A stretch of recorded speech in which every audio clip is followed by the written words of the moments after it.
sa mundong pilit siyang minamaliit, patuloy siyang lumalaban para sa malaki niyang pangarap. Ang laman ng sako na pasan ng lalaking ito, hindi kalakal, hindi bigas o prutas, kundi tao. Sa sobrang nga niyang liit, kasya siya sa buong sako. Nakalabas nga lang ang kanyang ulo. So kadal no, siyempre kung gaano ba kahirap ang ginahimo naman ni Titing, no? Nariyang isinasabit pa siya sa bangka. Okay, na kami. Lumapit ka. Ginawang parang baby carrier ang sako. Hindi mo kami saklayan ni Titing, no? Kahit para diligid siya mahirapan. Kung panakot ng ating mga magulang noon na isisilid tayo sa sako, ang lalaki sa video, ito ang kanyang mundo. Pero sa kabila ng kanyang kalagayan, ang mundo nakukuha pa rin niyang tawanan. Hello.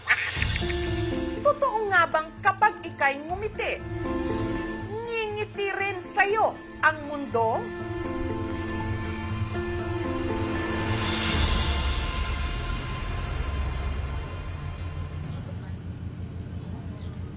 Timpla kong kape, ma. Ang lalaki nakatira sa Aroroy, Masbate.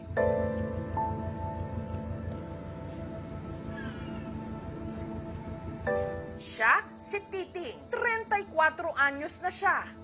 Pero isa't kalahating talampakan o 1.5 feet lang ang kanyang height. Ang kanyang mga binti at braso, maiksi at manipis. Ako nag-aayos ng higaan ko, tapos ginaganyan ko lang yan. Inauna ko po itong walis po yung hinihigaan ko po. Para... Toka siya sa pagwawalis, gamit ang walis tingting na mas malaki pa sa kanya. Magaspang sa balat pag madaming dumi. Nasusugatan ako. Tinutulungan ko si mama kasi naawa ko. Ang kasama ni Titing, ang kanyang nanay Marquita at tatay Elmerio, pareho na ring marurupok ang katawan, dala ng katandaan. Ito po yung nadudumihan ko pag palagi ako nagagapang. Para hindi madumihan, may dala-dala siyang 2 pirasong sako na ipinangsasapin niya sa kanyang dinaraanan.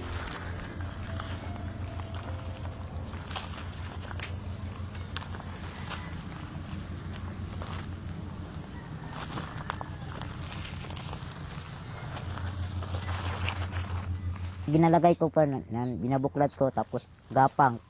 Minsan po, masakit po pag mga matalim po.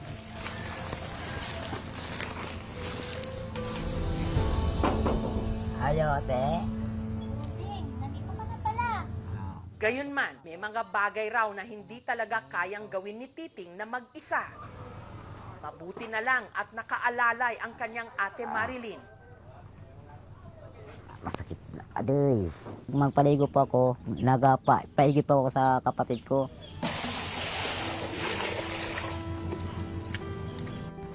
May sarili ng pamilya si Marilyn.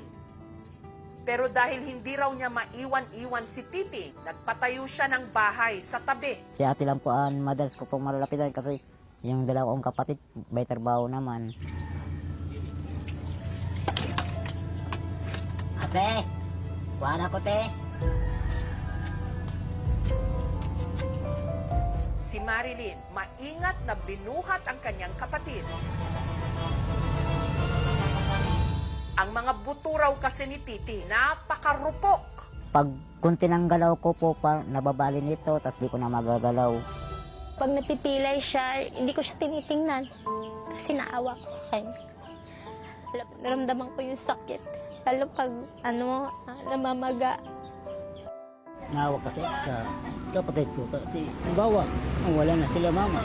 Sinong mga hanap buhay mo nito, bantay sa kanya. Isa lang akong babae, kaya sa akin talaga mapupunta yun. Sakripisyo para sa kanya. Parang hindi na ako napagod eh. Sanay na ako.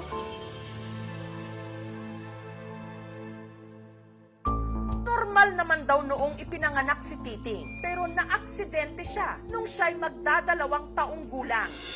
Mula noon, hindi na raw siya nakalakad. Ako po yung nagdadala sa kanya, nagbubuhat, sinasaklay ko po siya dito. Lalakad po kami 2 kilometro. Mabigat po, kaya kailangan ko pong huminto-hinto rin. Naawa na ako sa ate ko kasi yung dinadaanan pa namin, maputik tapos madulas po. Sabi ko, te, habo na ako te mag-eskwela te. Naawa na ako sa'yo.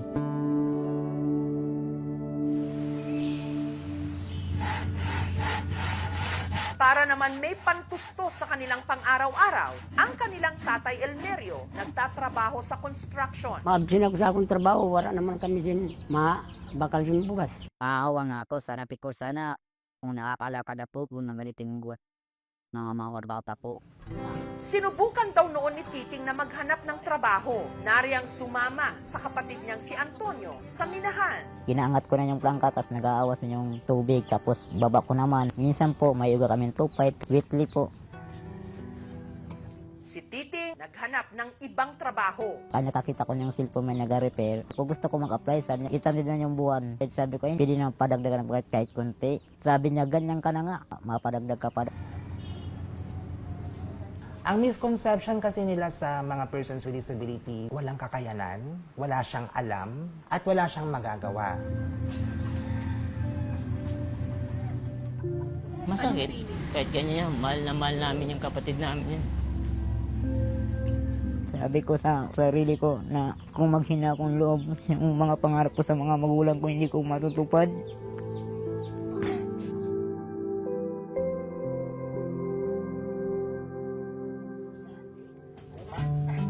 Hanggang nagkaroon daw si Titing ng katiting na pag-asa nung alukin siya ni Ronel na mag-vlog sa pag-asang ma-monetize o kumita ang kanilang video. Sabi ko, sumama ka na sa akin. Pinaalam ko siya sa kanyang magulang kasi yun naman ang purpose ko, na matulungan lang talaga siya. Mayo kay dili na mainit. Kaya para makasama pa rin sa lakad ng kanyang mga kaibigan, si Titing isinisilit sa sako.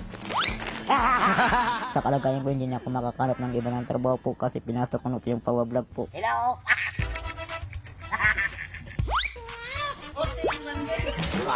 Open pa kanin ako. Oh.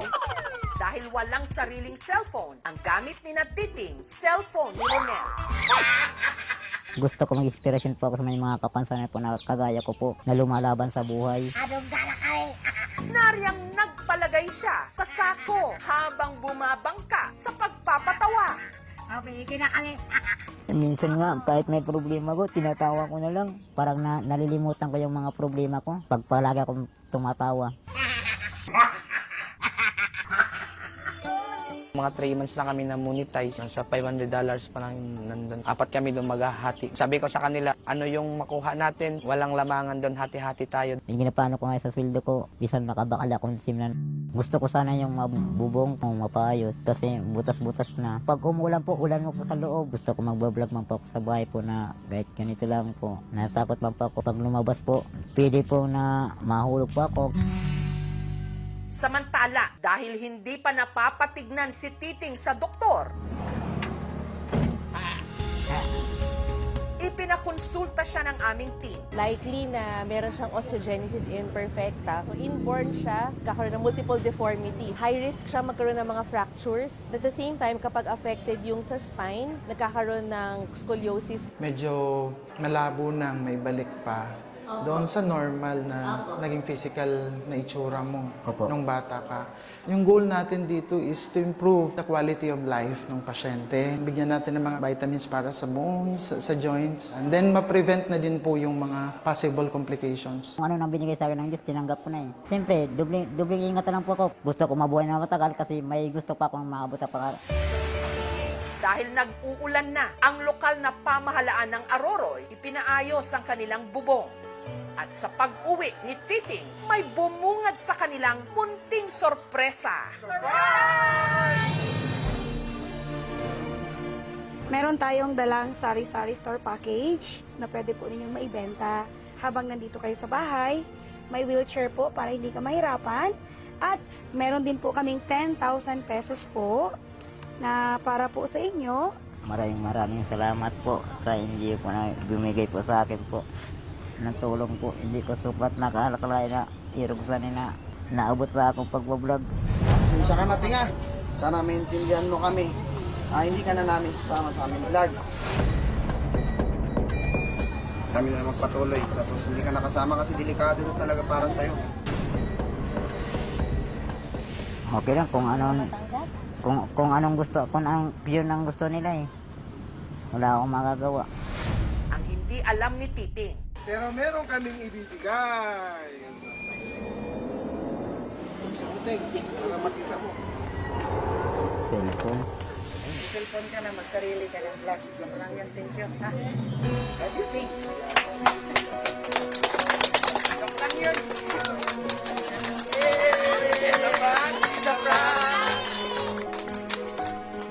Taka ko meron nila. Hindi na ko matanggap na magburulag kami. Lagi nila ginapatawis mo na ako lalo din. nangako rin ang Schools Division Masbate Province na tutulungan siya para maipagpatuloy ang kanyang pag-aaral. Nabigla po kami, nagulat, na-excite. Masaya po kami dahil na tulungan niya po yung kapatid ko, kanyang kapansanay niya. Natulungan po yung pangarap niya na maki-MGS siya.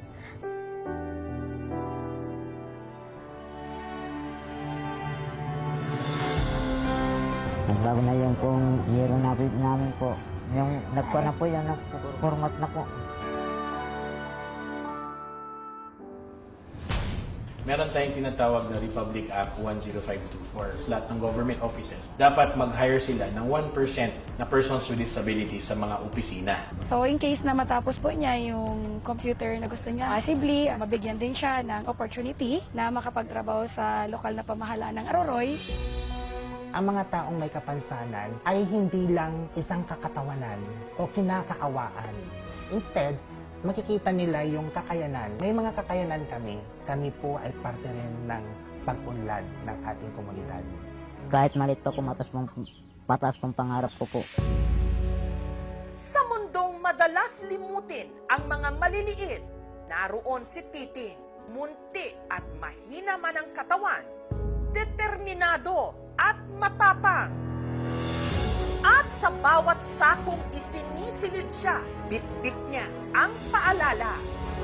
Ang katauhan hindi nasusukat sa laki ng katawan, kundi sa tibay ng loob at sa kakayahan na gumawa ng paraan para maabot